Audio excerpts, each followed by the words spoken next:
Dare great things for Christ.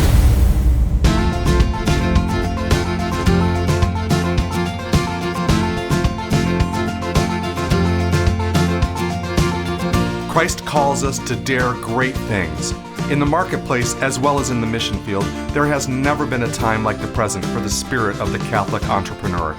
Now is the time for men and women of great courage and great vision to engage our church and our culture. Now is the time to dare great things.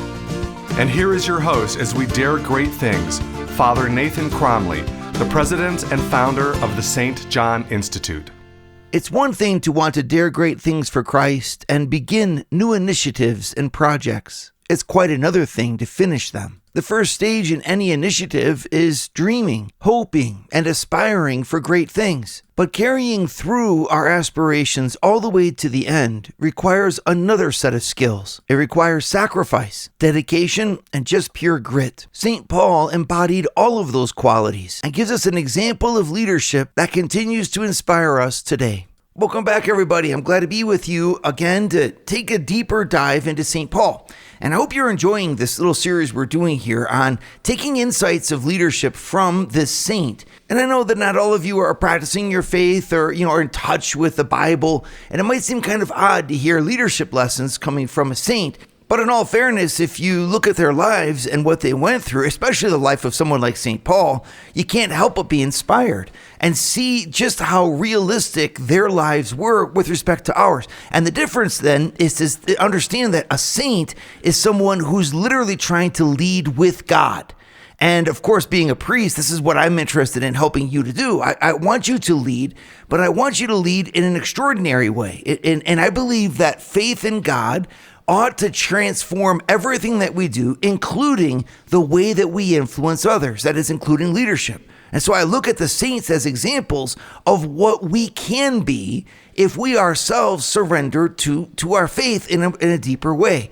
And every time I do that, I don't see a lack of leadership. I don't see something like that faith reduces our ability to lead or takes away our power of influence or somehow makes us less attractive in the eyes of others. A lot of times we're afraid of that. We're afraid that if we really live out our faith, we're going to become more irrelevant to society, or we're going to distance ourselves from the power brokers of the powers that be. And yes, there might be situations where that's true, but there also might be many situations where it actually increases our ability to relate and increases the traction of our personality and of our endeavor in the eyes of other people, and you just don't know it. But be that as it may, I'm holding that faith has an advantage when it comes to leadership. That God, being the perfection of our humanity and being the source of everything that is good, including our own goodness, will also be the source of good leadership. All right. So if God is the true friend of all human beings and knowing him makes us better in our person, well, then it'll also make us better leaders of others. I call this the Christian leadership advantage. I believe that Christians ought to be able to lead in a better way. And that St. Paul is a great example of this. And he's not the only one. I mean, if you look at the lives of so many saints, which is something I want to do with you as we continue on these courses, I want you to see in each one of their lives something similar to yours, a similar set of challenges, and see how they, going back to Christ, solve for those challenges in innovative, creative ways that in many ways could even push us further than we could go without faith. That is, without faith, I think a lot of people would never have endeavored to do what St. Paul did. And then without faith, I think a lot of people would have stopped a lot sooner than St. Paul would have stopped. And not just St. Paul, but many other saints. That Christ pushes humanity, stretches humanity further than we could go on our own, because all of our endeavors are rooted in a deep sense of motivation. And Christ reaches deeper into our motivation and motivates us more profoundly and more extensively and more intensely than any other energy could, any other motive could, any other desire could, because he's God. And that means that a Christian really who surrenders to Christ ought to become a model for leadership.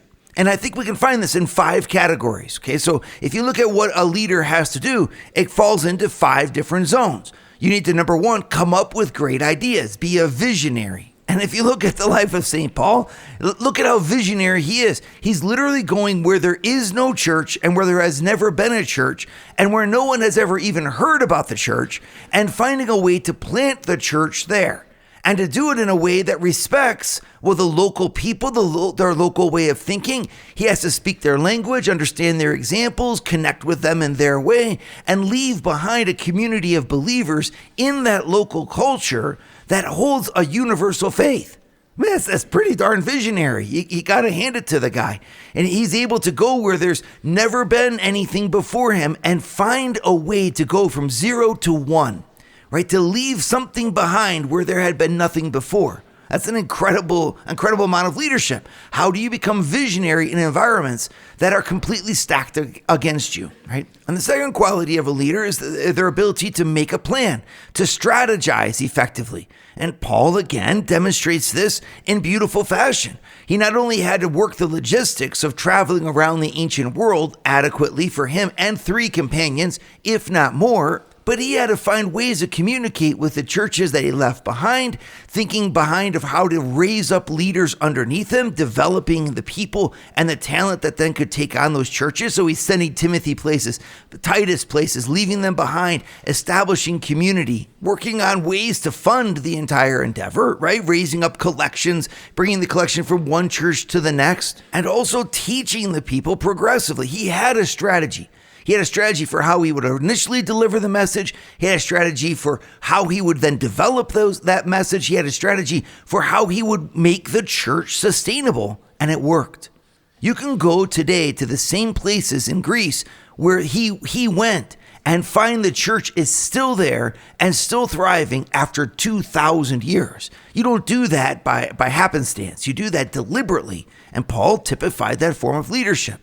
The next thing a leader has to do is he's got to begin things and finish them, actually put them into practice. And here, Paul's perhaps the strongest in his leadership. This guy was just a bull. There's no other way to put it. The only way to stop St. Paul was to cut his head off, which is what they finally did. But before they cut his head off, he just kept working. Through imprisonments, through sleepless nights, through danger in the rivers, danger in the countryside, danger in the city, through betrayals, through beatings, shipwrecks. You couldn't stop the guy. And yet he kept on going. Why? He typifies for us that great adage of leadership, that the winner is the last man standing. All you have to do to win is get up again. And St. Paul did. And he won in the end, right? He drove the thing through. And then finally, a leader has to be someone who gains the confidence of those who follow him, who's able to pass on his spirit. And we see this in the way that he invests in St. Timothy and St. Titus, also in St. Luke, right? And the way that he pours himself into his followers to give them the same spirit that he had. To pass on, and he does that with all of us. When you read the letters of St. Paul in the Acts of the Apostles, you just can't help but be inspired. And that's what's so wonderful about his life, and what he typifies in a beautiful way is that Paul's leadership wasn't just about the finished goal. It was about the lives of the people whom he would inspire to strive for it. It was about us as much as it was about him and about what he was trying to do. In this way, you see, Paul's just really an example for us of what it means to lead. And I wanted to focus in on this course. We've gone through the different aspects so far, based upon my book, which is called Coached by Paul the Apostle, available by Scepter Publishers. And in this book, each chapter has a different lesson. And that's what I'm going through for you here. Each of the lessons in the book, which I go to in greater detail, I'm spelling out for you in its essence here. Because getting insights of leadership from St. Paul can help you and me to become better Christian leaders today in the circumstances where Christ has put us. Would you like to hear more from Father Nathan? Join the St. John Leadership Network and receive a 2-minute glance at the gospel every Sunday morning right to your phone. To learn more, go to www.stjohnleadershipnetwork.org/member and join for free today. So every leader is someone who has to influence other people. This is, if you find yourself in a position where you are influencing somebody, then you will find yourself in a position of leadership. Either you fill that position with action that's effective and that does influence the person in the way that you're supposed to, or you don't. If you do, then you lead effectively. And if you don't, then you abandon that zone for another set of values and another sphere of influence to do the job that you didn't do. Someone is always leading. If it's not you, then it's going to be someone else. So if you're in a spot where you need to listen to your husband as he pours out his heart and heartache about the day or something terrible that happened, then the leadership that you're exuding there is one of listening. You listen well, you fill that role, you bring out the leading questions, you give them space, you echo their emotions, you help your husband to process whatever he's got inside. That's leadership. He's gone to you and needing someone to listen to him, and you led by listening, right? Just as he could lead by sharing. And he needed to share effectively in words that you understood and a pacing you could understand. And when the two of you work together, collaborating, leading one another, well, you achieve, the desired end, which is him being able to process a pain that was in his heart. You see, leadership is bigger than just running organizations, even though that's a form of leadership. There's many forms of leadership, but in its essence, leadership comes to the trained and deliberate way in which I influence someone else. And so leadership is for parents, it's for mothers, fathers, husbands, wives, workers, people involved in society. Wherever you have other people, well, you have the call for leadership. And that means that as essence, if leadership is a question of influence, where does influence come from? It comes from action.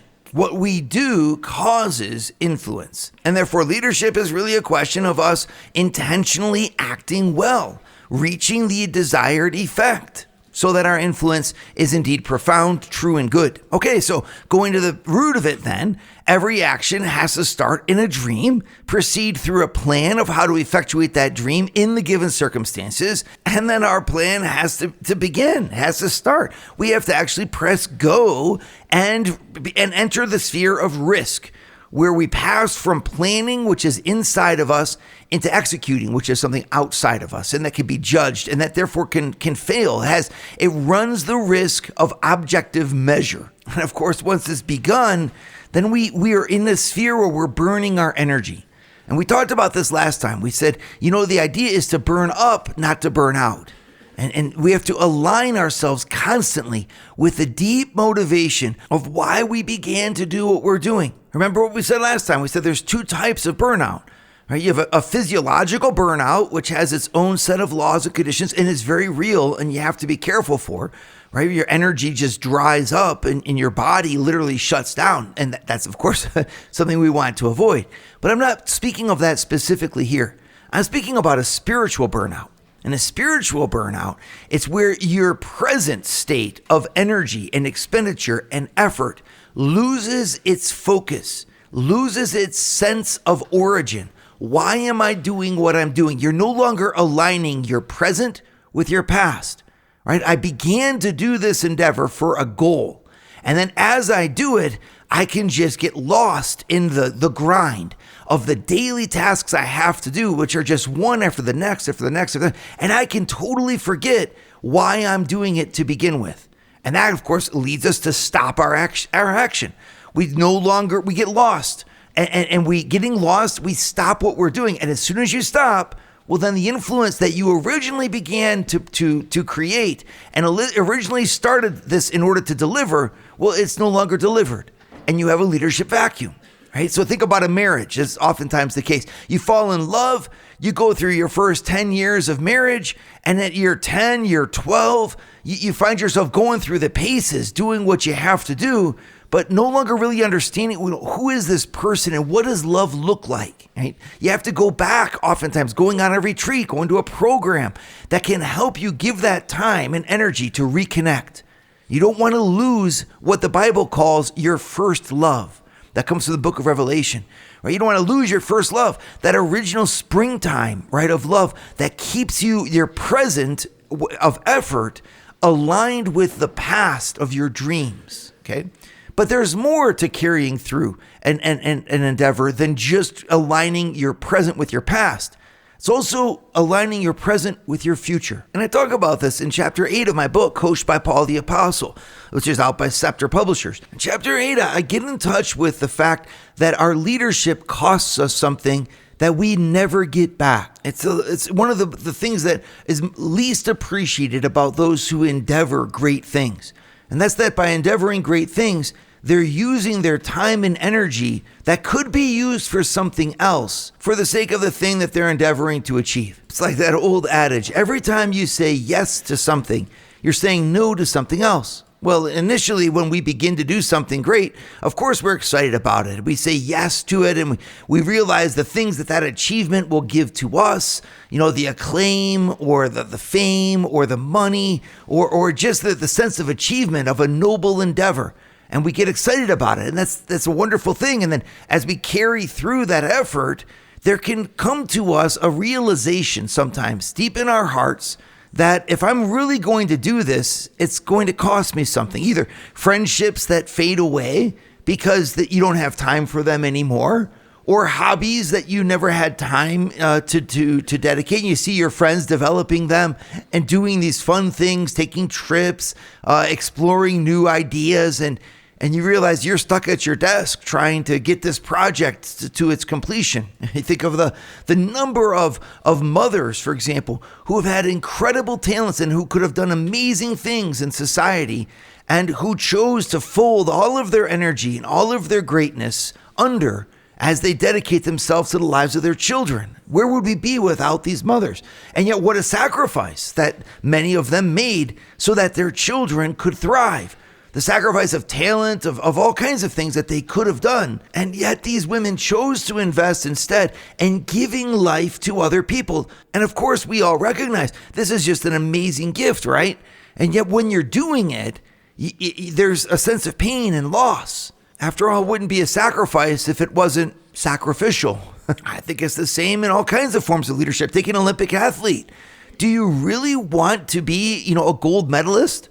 If you do, you're going to be very little else. For years of your life, you need to dedicate yourself to that one thing, that one aspiration. And there are many, many more people who decide not to do it than those who decide to do it, because the sacrifice in most cases is simply not worth it. You see, and that's what I want us to think through.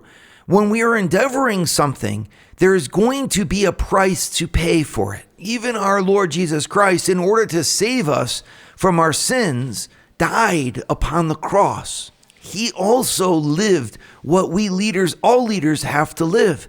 And that is, in order to achieve a goal, you have to be ready to pay the price. And I think there's a secret to being able to do that, to keeping your eyes on the prize in a way that allows the real difficulties and challenges that we face, the suffering that we endure in our endeavor to, in the end, motivate us to go the distance, to go all the way, to finish the race.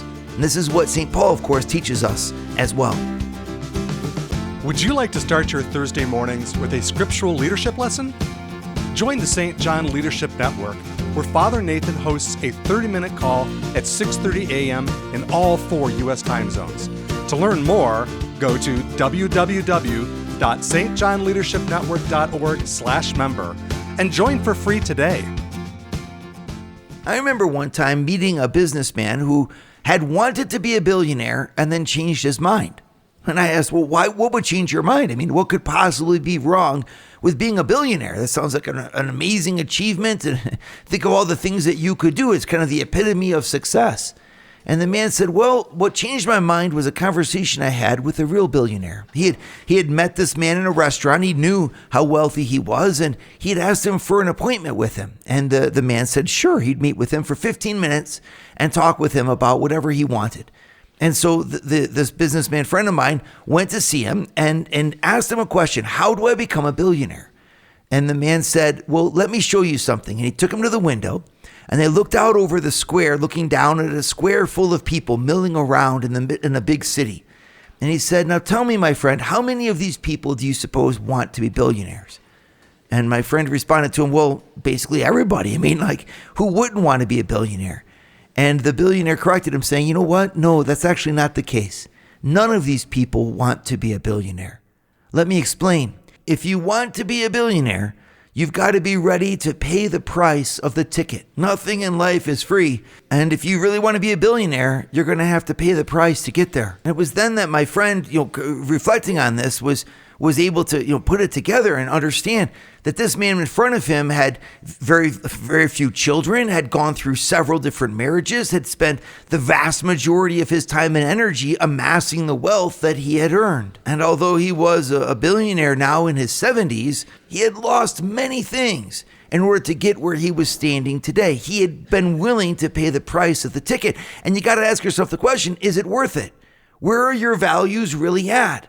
What is the end goal you're trying to achieve? And is it worth the effort that you're putting into it now? In a saintly leadership, in the way that Jesus wants us to lead, the journey is the gift. You see, it's not just like I've got to pay a price here of very valuable things in order to attain something that I want. Because from the Christian point of view, we got to remember, everything is going to fade.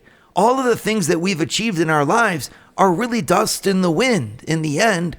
If you're smart about it, you understand that this life here below is not the be all and end all of our existence. In fact, it's just the beginning of a life that never ends.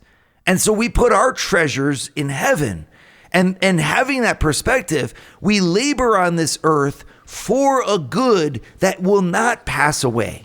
And therefore, there are certain things in life that are simply more important and not that we should never be willing to compromise, which namely our family, our children, our relationships with one another, the dignity of our souls and of our personhood. These are things of the soul. These are things that don't pass away. These are things that expand in eternal life. And so it'd be really foolish for us to forego those things in order to attain something that in the end won't last beyond our lifetime or the thrill of our enjoyment of it. Now, there is a way to align the two. And that's, of course, the Christian genius of the Christian organizational leader or the Christian societal leader. If you're engaged in society, of course you're in trying to build a new bridge or make a new product or build a new business. And that's a great thing. Even though we know that in the end, these things are transitory, it's our vocation to enter into those things as lay people and to infuse them with the values of the kingdom. We need to be like salt in the meat, like leaven in the dough, right? We need to enter into where Christ has sent us, which are the transitory material things of this world. So I'm not saying to not engage in those things, but instead to engage in them with soul, with this deep sense of purpose. And that means to look at the price that we're paying as not just something requisite in order for us to attain a passing goal, but instead as the gift wherein we meet Jesus himself. We work and labor in a different kind of way than those who don't have faith. They work and labor in a sacrificial way for a crown that is perishing, says St. Paul. But we work and labor with Jesus for a crown that doesn't perish, meaning that we put a love in what we do that transcends the goal that we're trying to achieve by doing it. Right? And that love that transcends it is the service that we make to our God. Yes, God, I am expanding my business. Yes, God, I am trying to sell a better product. I am trying to employ more people. I am trying to endeavor to hone my skills for even greater science. Okay, I'm trying to do all those things, but I'm doing them for you, out of love for you, which means that my sacrifice is not just losing something, it's actually losing nothing. Because I'm filling my loss with love, with charity, with a love that doesn't end. I'm doing this as a gift to you, my God. And therefore, I'm achieving my goal even before I achieve it. I'm achieving my goal in striving for it. The journey is the gift. I might never achieve the great thing that I'm trying to endeavor, but in a sense, I've already achieved it by being willing to give my life in pursuit of the God who has called me to do it. Love, in the end, is the motivation for Christian effort. Love. And as soon as you have that love, you have the goal for which you're striving. This is the thing about it. And this is why St. Paul never burned out in a spiritual way, right? Again, physiologically, burnout's a real thing. I don't want to ever diminish it. But why didn't he ever stop? I mean, look at what he gave up for Christ. He was celibate. So that's already a huge sacrifice. He gave up his family. They were back in Tarsus, and he never saw them. He was journeying all over the world. What about his mother? What about his father? Never hear about them. He gave up his family life so that he could pour his life out for the church. He gave up his bodily health as he was beaten repeatedly. He gave up his friendship as he spent years in prison. I mean, if you look at all the sacrifices Paul made, it's immense. Even the sacrifice of having a rhythm of life, of letting something flourish, of nourishing himself. He was on the road constantly. I mean, every 6 months he's in another town. He's going from place to place. Something over 40 cities he visited in 40 years. Okay, so if you think about that, that's a city every year at the minimum. And those are just the ones that are listed. And that's all sacrifice. Why didn't Paul burn out? What motivated that incredible drive within him? It wasn't just what he was doing. It was the one for whom he was doing it. He was working in a transitional world of things that will fade, and he was working there with a love that never fades, the eternal love of God in his soul. He had his eyes in heaven, even while his feet were on the earth. And this is the example. This is what is so astounding to us in our leadership. Remember why you're doing what you're doing. And it's never just the practical end of your activity. If it is, well, your leadership is too shallow. We're called to not be shallow leaders. We're called to be leaders with depth. And that means to bring the real reason for what we're doing into everything that we do. And when we do that, we start to embrace the journey, embrace the process, embrace the cross, just as our Lord did with a view to his resurrection. So too we embrace the sacrifice with a view to making known in this world a love that the world could never contain, the love of a God who died to save it. Dare great things for Christ. Share your feedback with Father Nathan. Send us an email at communications@stjohninstitute.org. That's communications@stjohninstitute.org. And visit www.stjohninstitute.org and sign up for our newsletter to receive updates from Father Nathan.